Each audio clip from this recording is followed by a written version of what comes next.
Monsieur Agnero. Monsieur Agnero. Ok, j'arrive.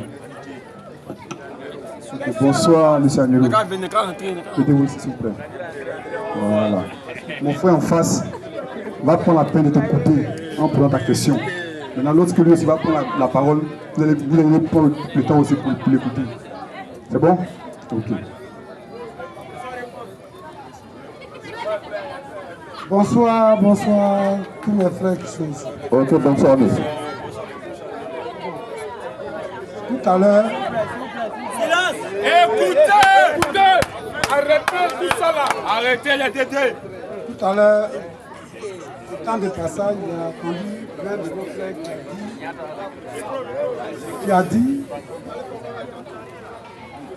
Tout à l'heure, au temps de passage, j'ai entendu l'un de vos frères qui a dit que Dieu doit se repentir. Que Dieu doit se repentir. Donc je suis ici.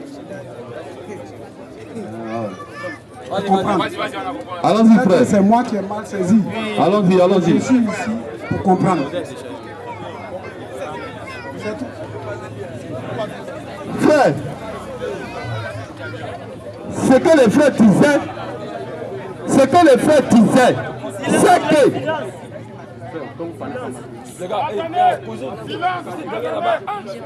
frère, ce que mon frère la disait ici, c'est que Dieu a détruit le temps de Noé, il a détruit ce monde. Au temps de Lot, il a détruit il a détruit les deux villes Sodome et Gomorrhe au temps de Lot. Et la Bible dit que ce qui était au temps de Noé et au temps de Lot doit se répéter à notre temps aujourd'hui. Tu comprends? Donc ça veut dire quoi? Si Dieu ne détruit pas le monde aujourd'hui, il doit se repentir d'avoir détruit Sodome et Gomorrhe, d'avoir détruit le monde au temps de Noé. Parce que les mêmes signes nous voyons ça. Les mêmes signes, les mêmes tableaux là sont là. Nous sommes au temps de Noé, nous sommes au temps de Sodome et Gomorrhe. Aujourd'hui, qu'est-ce qui se passe? Écoute un peu l'écriture. Allons-y, Luc 17, verset 26. Allons-y. Allons-y, frère. Ce qui arriva du temps de Noé, ça là, c'est Jésus lui-même qui est en train de parler. Ce qui arriva du temps de Noé arrivera de même au jour du Fils de l'homme. Au jour du Fils de l'homme. Les hommes mangeaient. Il dit les hommes mangeaient. Et c'est pas ce qui se passe. Au temps de Noé là, il y avait les maquis partout. Les restaurants poussaient partout. Tu comprends? Il dit les gens mangeaient. Les hommes mangeaient. Aujourd'hui là, les gens aiment le plaisir. Ils préfèrent s'asseoir dans les bars, dans les maquis, faire le show, ils s'en foutent de Dieu. Les hommes mangeaient, buvaient, se mariaient. Tu vois? Les gens prenaient les femmes. Le mariage partout. C'est-à-dire le mariage en désordre. Il prend femme là, il n'a même pas connu papa et maman, il prend femme là, il met ça à la maison. Assez la vie, il y a un enfant avec elle, il appelle sa femme. Qui t'a dit que c'est ta femme? C'est pas ta femme. Tu es un bandit. C'est pas ta femme. Tu vois bien? Donc c'était le mariage que Dieu n'était pas dedans. Copain, copine, copain, copine. C'est mon copain. C'est ma copine. C'est ma go. C'est quoi ça? Qui t'a dit ça? C'est Satan. C'est la même, c'est ça qu'on voit aujourd'hui. C'est ce qu'on voit aujourd'hui. Donc si Dieu ne détruit pas ce monde aujourd'hui, ce monde actuel là, il doit se repentir d'avoir détruit autant de Noé et autant de Sodome et Gomorrhe. Au temps de Sodome et Gomorrhe, il y avait l'homosexualité. Les houbilles étaient fessés partout. Au point que même les deux anges qui sont allés chez Lot, ils ont voulu coucher avec les anges là. Tellement les hommes étaient devenus pervers. Et c'est la même chose qu'on voit. Les gens sont devenus pervers. Dans les clips vidéo, quand tu regardes les clips des artistes là, les clips des artistes là, quand tu regardes là, qu'est-ce que les femmes font là-bas? Elles montrent les parties intimes, on remet les fesses, les femmes en caleçon. C'est l'enfer, c'est le diable. Quelqu'un laisse, quelqu'un prend. Quelqu'un laisse, quelqu'un prend. Oh, la Bible dit qu'une fois que tu es marié à une femme, vous êtes liés jusqu'à la mort. Il n'y a pas à faire de quelqu'un laisse, quelqu'un prend. Ça, cette chanson, c'est l'inspiration venue de l'enfer. C'est le diable, ça. Tu comprends? Donc, nous vivons déjà le temps de Sodome et Gomorrhe, nous sommes déjà dedans. C'est-à-dire, si on ressuscitait l'autre, vous venez en notre temps, l'autre ne sera même pas étonné. Il va dire, mais je suis dans mon temps, mais je vois les homosexuels, mais je vois les copains, copinage, et donc c'est là, je vois les femmes qui se promènent nues dans les rues, parce qu'au temps de Sodome et Gomorrhe, les femmes se promenaient nues. Les mini-jipes là, c'est existé au temps de l'autre. Collant, c'est existé au temps de l'autre. Les rouges à lèvres, les maquillages, tout ça, faux homme, faux cils, c'est existé au temps de l'autre. Tout ça a existé à ce temps. Matthieu 12. Matthieu 12, allons-y. Tu ne vas pas faire. Donc tout ça a existé au temps de l'autre. Matthieu 12, le verset 41. Allons-y, frère. Les hommes de Ninive s'élèveront au jour du jugement. Il faut s'élever au jour du jugement. Avec cette génération. Et la condamneront. On va condamner cette génération. Parce qu'ils s'est répandus à la prédication de Jonas. Ils se sont répandus à la prédication de Jonas. Et voici. Il y a ici plus que Jonas. Il y a ici plus que Jonas. La reine du Midi. S'élèvera au jour du jugement. Avec cette génération. Et la condamnera. Condamner cette génération. Parce qu'elle vient. Parce que quoi? Des extrémités de la terre. Elle vient des extrémités de la terre. Pour entendre la sagesse de Salomon. Pour entendre la sagesse de Salomon. Et voici. Il y a ici plus que Salomon. Il y a ici plus que Salomon. Matthieu 11, le verset 20. Allons-y, frère. Alors, il s'est mis à faire des reproches. Aux villes dans lesquelles il avait eu plusieurs de ses miracles. Allons-y, frère. Parce qu'elles ne se sont pas repenties. Ils ne se sont pas repentis. Malheur à toi. Malheur à toi. Corazin. Malheur à toi. Malheur à toi. Bethsaïda. Allons-y, frère. Car si les miracles qui ont été faits au milieu de vous, les miracles qui ont été faits au milieu de vous avaient été faits dans Tyr et dans Sidon. Si c'était fait dans Tyr et Sidon, il y a longtemps, qui se serait repenti en prenant le sac et la cendre. Allons-y. C'est pourquoi je vous le dis. Au jour du jugement, Tyr et Sidon seront traités moins rigoureux que vous. Allons-y, frère. Et toi, Capernaum, tu seras élevé jusqu'au ciel. Frère, est-ce que Capernaum là tu connais? Capernaum là, c'est Los Angeles. Il faut des gens pour vous déchiffrer ça. Capernaum là, c'est Los Angeles. C'est là-bas qu'est venue toute la perversion. Tu comprends? Nollywood. La frère Nollywood là. Hollywood là, c'est là-bas. Tout ça. C'est là-bas on fait les tournages de films. Les grands acteurs. C'est la base militaire de Satan. Même de l'homosexualité. La base militaire de Satan. C'est ça. C'est là-bas. Tout ça quitte là-bas. Les modes, tout ça. Qu'est-ce qui a perverti le monde? La télévision, tout ce que les femmes regardent. C'est ça. C'est ça, une copie. Oh, et une fille de Dieu. Une fille de Dieu, c'est une fille à part. La Bible dit qu'elle doit s'habiller d'une manière décente, avec pudeur. Elle doit s'habiller d'une manière décente, avec pudeur et modestie. Une femme en collant, est-ce qu'elle est pudeur? Question. Oh, l'écriture dit que quiconque regarde seulement une femme pour la convoiter, il a déjà couché avec elle.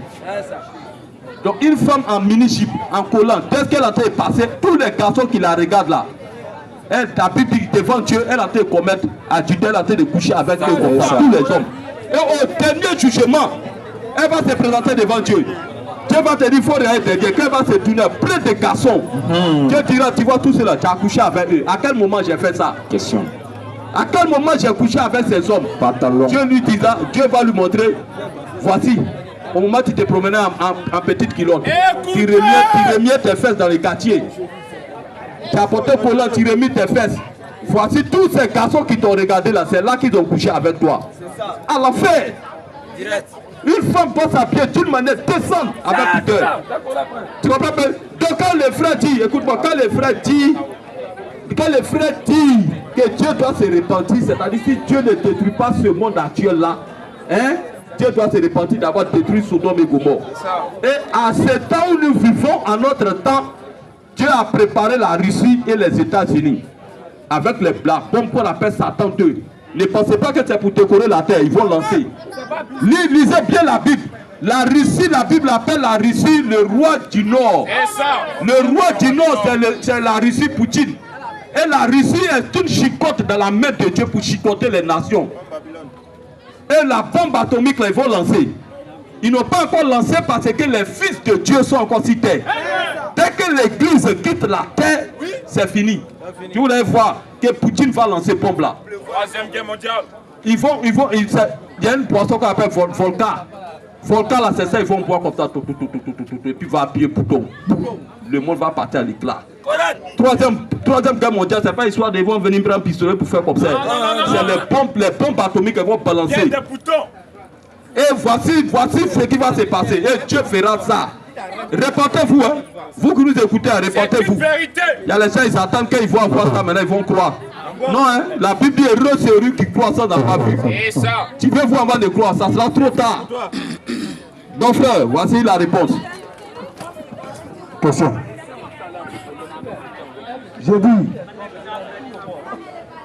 J'ai écouté très bien, attentivement ce que vous avez dit. Ce que je voulais vous demander encore. Nulle part dans les écrits, quand Dieu avait détruit Sodome et Gomorrhe, l'arc de Noé, je pensais que quelque part il avait dit, Dieu avait dit qu'il ne va plus faire de déluge. C'est faux ou bien vrai? Oui, Dieu ne va plus faire de déluge. Non. Je t'ai écouté attentivement. Aujourd'hui, quand on observe un peu ce que tu dis est tout à fait vrai. À l'époque, même où le monde n'était pas avancé comme ça, on ne voyait même pas cuisse de nos mamans. Aujourd'hui, garçon et garçon même se marient, font l'amour. Quelque part, je te comprends, mais c'est le petit côté là qui me fatigue. Dieu peut tout faire. Mais il y a une seule chose que Dieu ne peut pas faire. Dieu ne peut pas se contredire. Quand Dieu dit quelque chose, ça doit s'accomplir. C'est ça Dieu. Donc la partie là me fatigue un peu. La partie là me fatigue un peu. Qu'est-ce que Dieu a dit? Dieu ne passe quand vous qu'est-ce qu'il a dit? Il a promis qu'il ne va plus faire. Il va plus détruire. C'est écrit où? J'ai posé la question, on m'a dit oui. Que Dieu a promis qu'il ne va plus faire de... Il ne va pas détruire le monde avec de l'eau, c'est-à-dire avec l'eau. Mais en notre temps aujourd'hui, écoute qui dit. Écoute qui dit ici. Bientôt, le verset 3. Verset 3. Par cupidité, allons-y frère, ils trafiqueront de vous au moyen des paroles trompeuses. Allons-y frère. Et qui menace depuis longtemps. Allons-y. La condamnation. Et dont la ruine ne se met point. Car si Dieu n'a pas épargné les anges, il n'a pas épargné les anges qui ont péché. C'est-à-dire les anges qui ont péché au ciel là, il ne les a pas épargnés. Mais s'il les a précipités dans les abîmes, les ténèbres, et les a réservés pour le jugement. Il les a réservés, c'est-à-dire les anges là, il les a réservés pour le jugement. S'il n'a pas épargné l'ancien monde, il n'a pas épargné quoi? L'ancien monde.